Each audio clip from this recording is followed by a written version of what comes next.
ఆంధ్రప్రదేశ్ జిల్లాలో ఒక దారుణమైన సంఘటన జరిగింది. ఒక సీనియర్ ఐఏఎస్ అధికారి ప్రజెంట్ ఎస్సీ కమిషన్కి తను అక్కడ వర్క్ చేస్తున్నాడు. ఇక విషయం ఇంట్లోకి వెళ్తే అంటే లైక్ వెల్ ఎడ్యుకేటెడ్, కొద్ది గొప్ప గవర్నమెంట్ ఉద్యోగంలో చాలా ఏళ్ళు పనిచేసిన ఒక సీనియర్ ఆఫీసర్, బాగా సంపాదించుకున్నాడు. ఒక కూతురు ఉన్నప్పుడు వీళ్ళు ఏం చేస్తారంటే ఒక మంచి ఇంటికి సంబంధం మాట్లాడి అమ్మాయిని ఇవ్వాలని ట్రై చేస్తారు. ఈలోపు ఏంటో ఈ మధ్య కాలంలో ఏం జరుగుతున్నాయంటే ఈ ప్రేమలు ఇలాంటివన్నీ అవుతున్నాయి.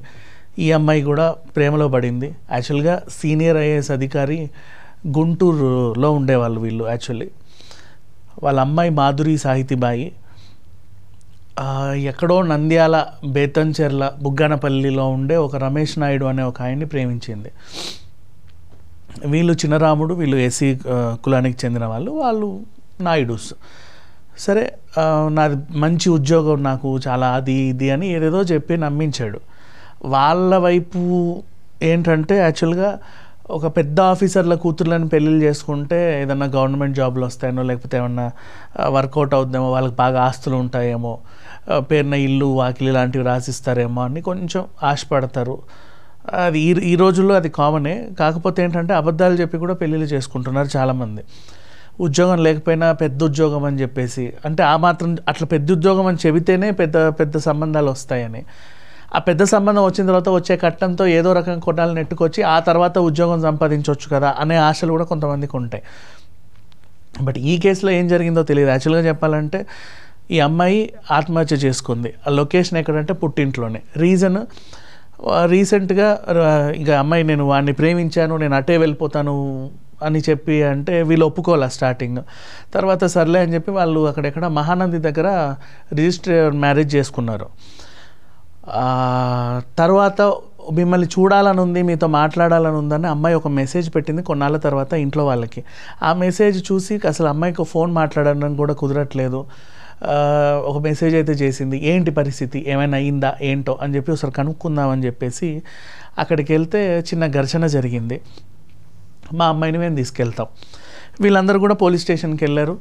ఆయనకు ప్రజెంట్ ఉద్యోగం లేదండి, నేను అక్కడ ఉండలేను, ఆయనకు ఉద్యోగం వచ్చిన తర్వాత నేను మళ్ళీ వస్తా, మా పేరెంట్స్తో వెళ్ళడం నాకు సమ్మతమే అని ఈవిడ లిఖితపూర్వకంగా అక్కడ రాసేసరికి పోలీసులు పేరెంట్స్తో పంపారు ఆ అమ్మాయిని.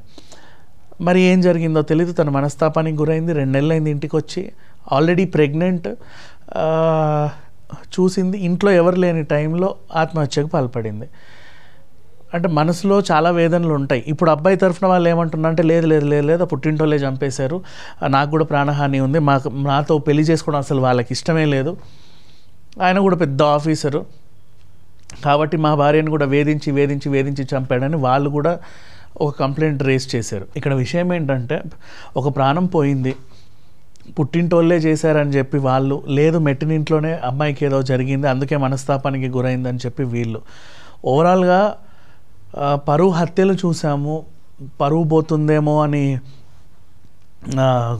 అల్లులను చంపడాలు, కూతుర్లను చంపడాలు, ఇట్లాంటి కేసులు మనం గతంలో చాలా చూసాం. వాటిని సినిమా రూపంలో కూడా రూపొందించుకొని తెర మీద కూడా చూసాం. బట్ ఇప్పుడున్న సిట్యువేషన్ ఏంటంటే నిజంగానే ప్రేమలో అయితే పడుతున్నారు. ఎందుకు పడుతున్నారో తెలియట్లా. ప్రేమలో పడేటప్పుడు వాడి స్టేటస్ ఏంటి, అంటే ప్రేమించుకున్నంత వరకు ఓకే, తర్వాత పెళ్లి చేసుకుంటే వీడు నన్ను పోషించగలడా లేదా, నాకు పిల్లలు పుడితే వీడు చూసుకోగలడా, నెక్స్ట్ మా వంశవృక్షం ఎదుగుద్దా లేదా, వీడి వల్ల అన్నీ బాగుంటాయి అనేది అసలు ఆలోచించట్ల అమ్మాయిలు. ఈవెన్ అబ్బాయిలైనా సరే, ఈ అమ్మాయి నాతో జీవితకాలం ఉంటుందా లేకపోతే మధ్యలో వదిలేస్తుందా, ఏమైనా గొడవలు అవుతాయి, ఇవేమీ ఆలోచించట్ల. ప్రేమించుకున్న అన్ని రోజులు వీళ్ళకి ఏమీ రావు, ఎలాంటి డిస్టర్బెన్స్లు ఉండవు. పెళ్ళైన తప్పటి నుంచి అన్ని ప్రాబ్లమ్స్ స్టార్ట్ అవుతాయి. ప్రతి విషయంలోనూ అడ్జస్ట్మెంట్లు అంటారు. నువ్వు పెళ్ళికి ముందు ప్రేమించుకునేటప్పుడు నువ్వు అట్లా అన్నావు, పెళ్ళైన తర్వాత నువ్వు మారిపోయావు, ఇలాంటి డైలాగులు వస్తాయి. మధ్యలో పేరెంట్స్ ఇన్వాల్వ్మెంట్ కూడా ఉంటుంది. మీ ఇంట్లో వాళ్ళు నన్ను హింస పెడుతున్నారని ఆవిడ అంటుంది, మీ ఇంట్లో వాళ్ళకి నేనంటే ఇష్టం లేదు, నీకు నువ్వు లేనిపోని అని నూరి పోసి మా ఇంటికి ఉసగొలుపుతున్నావు అని చెప్పి వీళ్ళు అంటారు. ఇట్లాంటి సిట్యువేషన్స్ బోల్డ్ అన్ని చూసాం. బట్ ఇది మాత్రం చాలా బాధాకరమైన విషయం. ప్రెగ్నెంట్ అమ్మాయి ఎందుకో ఆత్మహత్య చేసుకుంది, మనస్తాపానికి గురై. అంటే ఇక్కడ మనం చాలా కేసెస్లో అయితే పుట్టిల్లు లేదా అత్తిళ్ళు అంటారు, కానీ ఇరుగు పొరుగు మాటల సూటిపోటు మాటలతో కూడా కొంతమంది హర్ట్ అవుతూ ఉంటారు అప్పుడప్పుడు. ఏంటో మొగుడు వదిలేసి వచ్చిందంటగా, అతనే వదిలేశాడా, అయ్యో ప్రెగ్నెంట్ అయ్యి వదిలేశాడా, ఏం చేశాడో, ఇట్లాంటి మాటలు మాట్లాడినప్పుడు కూడా వాళ్ళకి ఏంటో డిప్రెషన్లోకి వెళ్ళిపోతూ ఉంటారు. నా లైఫ్ ఏంటి, నేను ఎందుకు ఇలా తయారయ్యాను, రేపటి రోజున ఇప్పుడు నాకే గతి లేదు, ఇక్కడ ఉండాలో తెలియట్లా, అక్కడ ఉండాలో తెలియట్లా, రేపు నా తర్వాత నాకు ఒక బాబో పాపో పుడితే వాళ్ళని నేనెక్కడ ఉంచాలి, ఇంట్లో వాళ్ళకి భారం అవుతున్నానా, అత్తింట్లో నేను బతకలేనా, ఇట్లాంటి సిట్యువేషన్స్లో డిప్రెషన్కి వెళ్ళి ఆత్మహత్యలు చేసుకుంటారు. బట్ ఏది ఏమైనా సరే మాట్లాడుకుంటూనే ఉంటున్నాం, తరచూ ఇలాంటి సంఘటనలు జరగొద్దని మనస్ఫూర్తిగా కోరుకుంటూనే ఉంటున్నాం. అయినప్పటికీ జరుగుతూనే ఉన్నాయి, బాధపడుతూనే ఉన్నాం. ఇతరికి ఇప్పుడు ఈ కుటుంబానికి జరిగిన నష్టం ఇంకెవరికి జరగకూడదని అయితే మనస్ఫూర్తిగా కోరుకుందాం. అండ్ ఎవరైనా సరే హస్బెండ్ వదిలేసి ఇంటికి వచ్చినా, లేకపోతే చిన్న గొడవలు పడి ఆ అమ్మాయి పుట్టింటికి వస్తే ఇరుగు పొరుగు వాళ్ళు కూడా అదో మాట ఇదో మాట అనకుండా, మనకు అవసరం లేదు కదా, ఎవరి జీవితం వాళ్ళది. రోజు అవన్నీ గుర్తు చేయొద్దు, దాని గురించి మాట్లాడొద్దు, అదేంటో అదేంటో లేనిపోని ఆరాలన్నీ తీస్తా అంటే మాట్లాడినప్పుడు వాళ్ళకి ఎంటర్టైన్మెంట్ పరంగా ఓకే, వీళ్ళకి మానసిక వేదన చాలా ఉంటుంది. గుర్తు చేసి వాళ్ళ చావుకు మనమే కారకులం అవుతాం ఇండైరెక్ట్గా. సో ఇది సంగతి. Thank you so much.